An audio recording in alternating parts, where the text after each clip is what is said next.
ரணில் அவர்களுடைய அந்த கட்சியிலே இருக்கின்றவர்கள் அந்த கட்சியினுடைய தொழில்பாடுகளுக்கு செலவுகளுக்காக பணம் கேட்டால் ரணிலூடாக கொடுக்கப்படுவது பார் லைசன்ஸ்.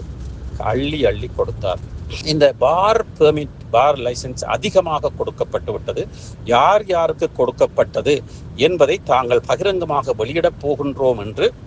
வெளியிடுவோம் என்று என்பிபி கட்சி, அது ஜனாதிபதி தேர்தலாக இருக்கட்டும், பாராளுமன்ற தேர்தலாக இருக்கட்டும், அந்த தேர்தல் வருகின்ற பொழுது ஒரு அறிக்கையிலே தங்களுடைய விஞ்ஞாபனத்திலே தங்களுடைய அந்த பிரச்சார கூட்டங்களிலே கூறியிருந்ததை பார்த்தோம். இப்பொழுது அமைச்சராகவோ எம்பியாகவோ இருக்கின்றவர்களில் ஒரு சிலர் பார் லைசன்ஸ் பெற்றார்கள் என்று கூறப்படுகிறது. அந்த பெற்றவர்களுக்கு பெரிய ஒரு தலையடியாக அது ஏற்படும் என்று லங்காபோர் ஊடகம் அதனை ஊகமாக நாங்கள் ஊகிக்கக்கூடியதாக இருக்கிறது. சுமந்திரனை ஒரு வீணான ஒருவர், தேவையற்ற ஒருவர், அதுவும் தமிழ் தேசியத்துக்கோ தமிழரசு கட்சிக்கோ தேவையில்லாத ஒருவர் என்று பலர் நினைத்து கொண்டு விமர்சனங்கள் எழுதி கொண்டிருக்கிறார்கள்.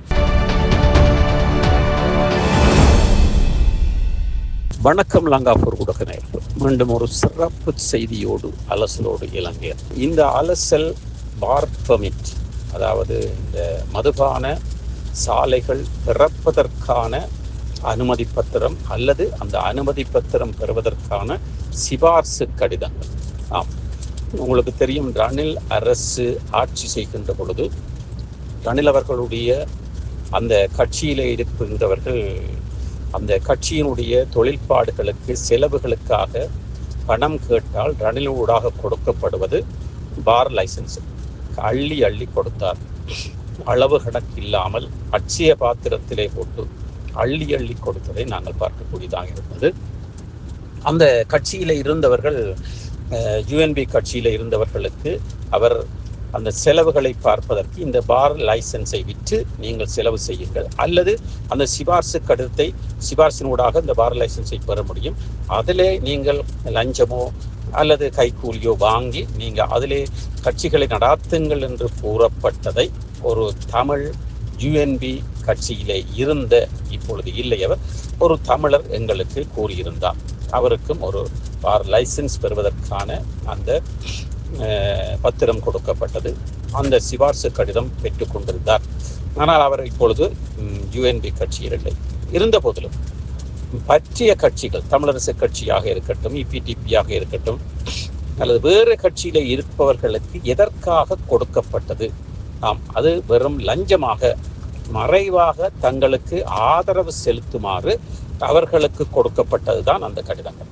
அந்த கடிதங்களை வாங்கி கிளிநொச்சியில் கூட ஒரு சிலர் என்று கூறுவதை விட கரடிப்போக்கு சந்திக்கு பரந்தனுக்கும் இடையிலே இருக்கின்ற ஒரு பார் லைசன்ஸுக்கான அந்த உரிமையாளர் அல்லது அவர் பெற்றுக் கொடுத்த சிபார்சு கடிதம், அப்பொழுது மஹிந்த ஆட்சியில் இருக்கின்ற பொழுது அவர் ஒரு எம்பியாக இருந்திருக்கிறார்.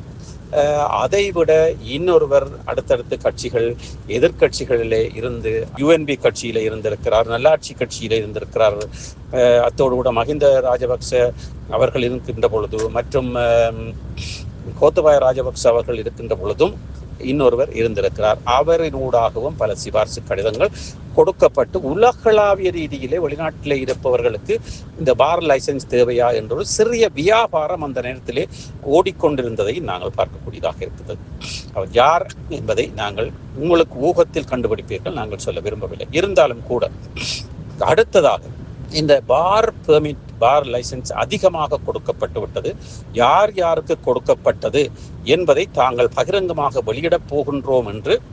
வெளியிடுவோம் என்று என்பிபி கட்சி, அது ஜனாதிபதி தேர்தலாக இருக்கட்டும், பாராளுமன்ற தேர்தலாக இருக்கட்டும், அந்த தேர்தல் வருகின்ற பொழுது ஒரு அறிக்கையிலே தங்களுடைய விஞ்ஞாபனத்திலே தங்களுடைய அந்த பிரச்சார கூட்டங்களிலே கூறியிருந்ததை பார்த்தோம். வென்றதன் பிற்பாடும் அவர்கள் கூறியிருந்தார்கள் யார் யார் அந்த லைசன்ஸை பெற்றார்கள், யார் யார் சிபார்சு கடிதம் எடுத்தார்கள் என்பதை தாங்கள் வெளியிடப் போகின்றோம் என்று கூறியிருந்ததை அடுத்து பல தமிழ் எம்பிக்கள் கூட பின் கதவாலும் முன் கதவாலும் ஜன்னலாலும் ஏறி குதித்து ரணில் அனுராவர்களுக்கு கையிலாக கொடுத்து அவரிடத்தில் போய் சென்று அவருடைய வெற்றிகளை வாழ்த்தி வந்தார்கள். அது நீங்கள் யார் என்று உங்களுக்கும் தெரியும்.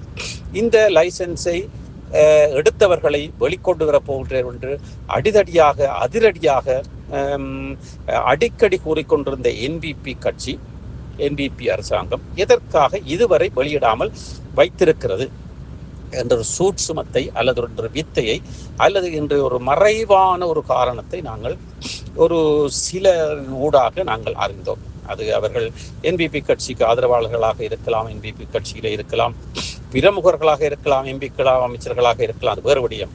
நாங்கள் அறிந்ததன்படி இந்த பார் லைசன்ஸ் எடுத்தவர்களுடைய அந்த லிஸ்ட், அந்த யார் யார் எடுத்தார்கள், யார் யாருக்கு நலசிலே கொடுக்கப்பட்டது, யார் யார் பெற்றார்கள், யார் யார் சிபாரிசு கடிதம் பெற்றார்கள், யார் யார் பாரை பினாமியின் பேரில் செய்து கொண்டிருக்கிறார்கள் என்பதை விரைவில் வெளியிடுவார்கள்.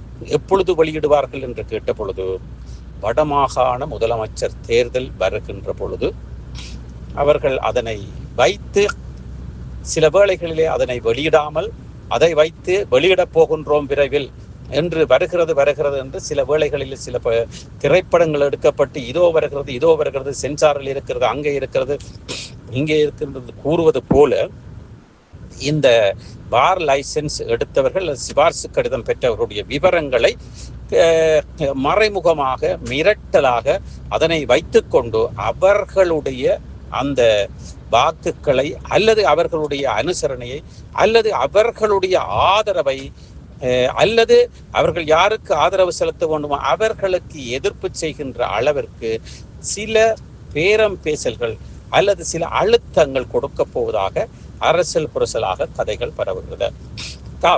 உங்களுக்கு தெரியும், இப்பொழுது அமைச்சராகவோ எம்பியாகவோ இருக்கின்றவர்களில் ஒரு சிலர் பார் லைசன்ஸ் பெற்றார்கள் என்று கூறப்படுகிறது. அந்த பெற்றவர்களுக்கு பெரிய ஒரு தலையடியாக அது ஏற்படும் என்று லங்காபோர் ஊடகம் அதனை ஊகமாக நாங்கள் ஊகிக்கக்கூடியதாக இருக்கிறது. காரணம், அப்படியானவர்களுக்கு கட்சிக்குள்ளே பிரச்சனை இருக்கிறது, கட்சிக்கு வெளியே பிரச்சனை இருக்கிறது. இப்பொழுது அவருடைய வாக்கு வங்கி சரிந்து கொண்டிருக்கிறது. காரணம், அவர்களுடைய அந்த எதிர்ப்புகள் அல்லது அவர்களே ஒற்றுமை இல்லாமல் இருக்கிறார்கள் என்ற குற்றச்சாட்டுக்கள். அதைவிட அந்த கட்சிகளிலே இருக்கின்றவர்கள் யார் முதலமைச்சர் தேர்தலிலே போட்டியிடப் போகின்றார் என்ற வரிசையிலே சுமந்திரன் அவர்களை, அதாவது நாங்கள் ஒட்டுமொத்தமாக தமிழிசை கட்சியை தான் கூறுகின்றோம், சுமந்திரன் அவர்கள் தான் தமிழிசை கட்சியின் சார்பாக போட்டியிடுவார் என்று உறுதியாக நம்பப்படுகிறது. அந்த வகையிலே அவர் போட்டியிடுவாராக இருந்தால் அந்த கட்சிக்கு ஆதரவாக இருக்கின்ற, உதாரணத்துக்கு ஸ்ரீதரன் அவர்களோ அவர்களுக்கு ஆதரவாக இருக்கின்றவர்களோ அவர்கள் நிச்சயமாக அந்த முதலமைச்சர் தேர்தலில் போட்டியிடுகின்றவருக்கு சுமந்திரனுக்கு வாக்களிக்க மாட்டார்கள். காரணம், அவர்கள் நொந்து புண்ணாக இருப்பதை நாங்கள் பார்க்கக்கூடியதாக இருக்கிறது. அந்த வகையில் இந்த பார் லைசன்ஸ் விடயத்தை வைத்து என்பிபி அரசு, அனுரா அரசு ஒரு திருவிளையாடல் செய்ய போகின்றது. அதுவும் முதலமைச்சர் தேர்தல் அண்டி வருகின்ற பொழுதுதான் அதற்கான முடுக்கல்கள், பயமுறுத்தல்கள் ஏற்படும் என்று ஊகிக்கப்படுகிறது. இது எவ்வளவு தூரம் உண்மை பொய் என்பதை தாண்டி இந்த செய்தியை சில வேளைகளில் அனுர தரப்பு கேட்டிருந்தால் சில வேளைகளில் இந்த பாணியை அவர்கள் கடைபிடிப்பார்கள். கடைபிடிப்பதும் லங்காபோர் ஊடகத்துக்கு ஒரு உயர்வாகவே கருதப்படுகிறது. காரணம், லங்காபோர் ஊடகத்தை பொறுத்தவரையிலே தமிழ் அரசியல்வாதிகள் ஈகத்தையும் இழப்புகளையும் வைத்து கஜேந்திரகுமார் பொன்னம்பலம், ஸ்ரீதரன் போன்றவர்கள், அர்ச்சுனா போன்றவர்கள் பேசி தமிழிசை கட்சி, அதாவது வடமாகாண முதலமைச்சர் கதிரியை பிடிப்பதற்கு ஓடுபடுத்தியிருக்கிறார்கள். ஆனால் இருந்தாலும் கூட புது முகங்களும் போட்டியிடப் போவதாகவும் இளைஞர்களை இறக்கப் போவதாகவும் கூறப்படுகிறது. இது எவ்வளவு தூரம் சாத்தியமாகும் என்று நம்ப முடியாமல் இருக்கிறது. அதைவிட என்பிபி கட்சி சில பிரமுகர்களை, யாழ்ப்பாணத்திலே குடைவள்ளல்களாக இருக்கின்ற பிரமுகர்களை இறக்கப் போவதாகவும் அரசியல் புரசலான செய்திகள் அடிபடுகின்றன. இது எவ்வளவு தூரம் எப்படி நடக்கும் என்று நாங்கள் ஊகிக்க முடியாமல் இருக்கிறது. இருந்தாலும் கூட இந்த முதலமைச்சர் கதிரையிலே அலங்கரிப்பதற்கு நிச்சயமாக சுமந்திரன் அவர்களுக்கு வெற்றி கிடையாது. அவருடைய போக்கு, அவருடைய பின்னணி, அவருடைய குடும்பம், அவர் வந்த பாதை, நடந்த விடயங்கள், இப்பொழுது இருப்பது, இப்பொழுது அவர் அரசியல் எப்படி செய்கின்றார், ஏன் இப்படி செய்கின்றார், நடிக்கிறாரா, அல்லது பதவியை பிடிப்பதற்காக நாடகமாடுகிறாரா என்று பல கேள்விகள் சுமந்திரன் பின்னால் மூடியாக கேள்விக்குறிகள் தொங்கப்படப்பட்டிருக்கின்றன. இந்த கேள்விகளுக்கு பதில் கூறுவதற்கு நிச்சயமாக சுமந்திரனால் முடியாது. காரணம், அவர் சரியான பதிலை கூறினாலும் அவருடைய ஆதரவாளர்கள் உட்பட, அவருக்கு எதிராக இருக்கிற சிறிதரன் அணி உட்பட கஜேந்திரகுமார் பொன்னம்பலம் எல்லாம் பொதுவாக பலர் கூட சுமந்திரனுக்கு எதிராகவும், சுமந்திரனை ஒரு கிள்ளுக்கீரையாகவும், சுமந்திரனை ஒரு ஒரு வீணான ஒருவர், தேவையற்ற ஒருவர், அதுவும் தமிழ் தேசியத்துக்கோ தமிழரசு கட்சிக்கோ தேவையில்லாத ஒருவர் என்று பலர் நினைத்து கொண்டு விமர்சனங்கள் எழுதி கொண்டிருக்கிறார்கள். இருந்தாலும் கூட சுமந்திரனுடைய அந்த நடை, அந்த அரசியல் நடை, சம்பந்தன் ஐயா அவர்கள் இருக்கின்ற பொழுது அவருக்கு வலதுகையாகவும், அவர் நினைப்பதை பேசுபவராக, கிட்டத்தட்ட பிரபாகரன் அவர்களுக்கு தமிழ்ச்செல்வன் அவர்கள் எப்படி இருந்தாரோ அப்படி சம்பந்தன் ஐயா அவர்களுக்கு சுமந்திரன் அவர்கள் இருந்திருந்தார். அதன் பிற்பாடு அந்த தலைவர் பதவி என்று வருகின்ற பொழுது சிறிதரனுக்கும் அவருக்கும் இடையிலே ஏற்பட்ட முருகலின் பிற்பாடு அவர் சற்று அந்த தமிழ் தேசியத்தை எட்டி பார்க்கின்ற அளவிற்கு சற்று நிமிர்ந்த நடையோடு, நிமிர்ந்த அந்த முள்ளந்தண்டு எலும்போடு அரசியல் செய்த ஒருவர், மானம் மரியாதை செய்த ஒருவர் பிற்பு சற்று தமிழ் பக்கத்தை அரவணைப்பது போன்று நடைபெற்றது. அதை தாண்டி வருகின்ற பொழுது பிற்பாடு இந்த சிறிதரன் அணி என்று பிரிந்ததன் பிற்பாடு தமிழ் தேசியத்தை முழுமையாக ஏற்றுக்கொள்ள வேண்டும் என்று சில முன்னாள் போராளிகளையும் தத்தெடுத்திருந்தார். அதே வேளையிலே உதிரி கட்சிகளாக இருக்கின்ற சந்திரகுமார் கட்சி போன்றவர்களையும் அவர் உள்வாங்கி இருந்தார். இப்படி பல விடயங்களை, டக்ளஸ் தேவானந்தா ஐயா அவர்களை உள்வாங்கி இருந்தார். அவர்களை உள்வாங்குவது சரிதவறு என்பதை தாண்டி நாங்கள் அதற்குள் வர விரும்பல. இருந்தாலும் சுமந்திரன் அந்த கதிரியை பிடிக்க வேண்டும், முதலமைச்சர் கதிரியை பிடிக்க வேண்டும் என்பதற்காக சில நாடகங்களை ஆடிக்கொண்டு வருகிறார், நடிக்கின்றார். வென்றதன் பிற்பாடு என்ன செய்வாரோ என்ற ஒரு கேள்விக்குறி பெரிதாக அவருக்கு முன்னால் இந்த காணல் நீராக அவர் ஓடுகின்ற பொழுது காணல் நீராக அவருக்கு தென்படாமல், அவருக்கு அகப்படாமல் இருந்து கொண்டிருப்பதை நாங்கள் பார்க்கக்கூடியதாக இருக்கிறது. நாங்கள் இங்கே முக்கியமாக பார்க்கின்ற விடயம் இந்த பார் லைசன்ஸ் அல்லது அந்த பார் மதுபான உரிமம் பெறுவதற்கான அந்த அனுசரணை கடிதம் கொடுத்தவர்களுடைய பட்டியல் நிச்சயமாக இந்த வடமாகாண முதலமைச்சர் தேர்தல் முன்பாக வெளியிடுவார்கள். அவர்கள் பேரம் பேசுகின்றவர்கள் என்பிபி கட்சிக்கு ஆதரவளித்தார்களாக இருந்தால், மறைமுகமாக ஆதரவளித்தார்களாக இருந்தாலும், அல்லது யாருக்கும் வாய் திறக்காமல் இருக்க வேண்டாம், இருக்கவும் என்ற சொற்பதத்துக்கு ஏற்றாற்போல் அவர்கள் அமைதியாக இருந்தால் அது நிச்சயமாக வெளியிடப்படாது. பேரம் பேசலினூடாக முரண்டு பிடித்தார்களாக இருந்தால் நிச்சயமாக இந்த வடமாகாண முதலமைச்சர் தேர்தலுக்கு முன்பாக இந்த பார் லைசன்ஸ் விவகாரம் பூதாகரமாக ஒரு சிலருடைய பெயர்கள் வெளியே வந்து அவர்களுக்கு இருக்க வேண்டிய வாக்கு வங்கிகளை குறைக்கும் என்பதில் எந்தவித ஐயப்பாடும் இல்லை. இவர்கள் மடிந்து போவார்களா, இல்லை இவர்கள் வளைந்து அனுராக் கட்சி அல்லது அனுராக் தரப்பிற்கு மறைமுகமாக ஆதரவு செலுத்துவார்களா, இல்லை அந்த லிஸ்ட் வரும் வரைக்கும் ஏற்று அதன் பிற்பாடு முதுகெலும்புள்ள ஒரு அரசியல்வாதிகளாக தாங்கள் நடப்பார்களா என்பதில் ஒரு ஐயப்பாடு இருக்கிறது. இருந்தாலும் நாங்கள் பொறுத்திருந்து பார்ப்போம். இந்த மதுபான உரிமம் பெற்றவர்களுடைய அந்த பட்டியல் வெளிவருமா அல்லது வெளிவராதா? அந்த வருவதற்கும் வராமல் இருப்பதற்கும் என்பிபி அரசுக்கும் அந்த வடமாகாண முதலமைச்சர் தேர்தலுக்கும் எவ்வளவு தூரம் தொடர்பு இருக்கிறது, என்ன நடக்கப் போகின்றது என்பதை நாங்கள் இருந்து பார்ப்போம். நன்றி, வணக்கம். இலங்கையன், லங்காபூர் ஊடகம். சுவிட்சர்லாந்துல வீடு வாங்க போறீங்க, இல்ல ஆல்ரெடி உங்களுக்கு அங்க வீடு இருக்குன்னா இந்த வீடியோ உங்களுக்காக தான். ஸோ ஸ்கிப் பண்ணாம ஃபுல்லா பாருங்க.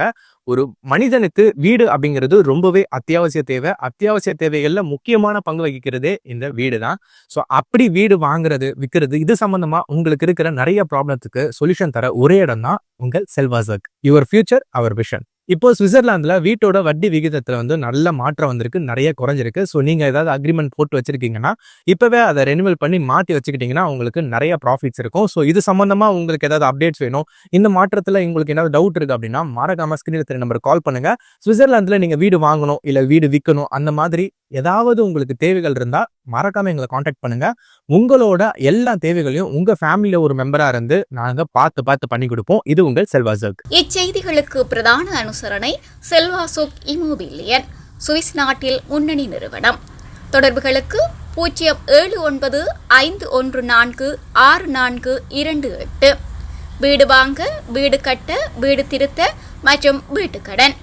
Your future our vision. இது போன்ற மேலும் பல முக்கிய சுவாரஸ்யமான செய்திகளை அறிந்து கொள்ள லங்காஃபோ யூடியூப் சேனலை சப்ஸ்கிரைப் பண்ணுங்கள். எமது செய்திகள் உடனடியாக கிடைக்க பெல் பட்டனை அழுத்துங்கள்.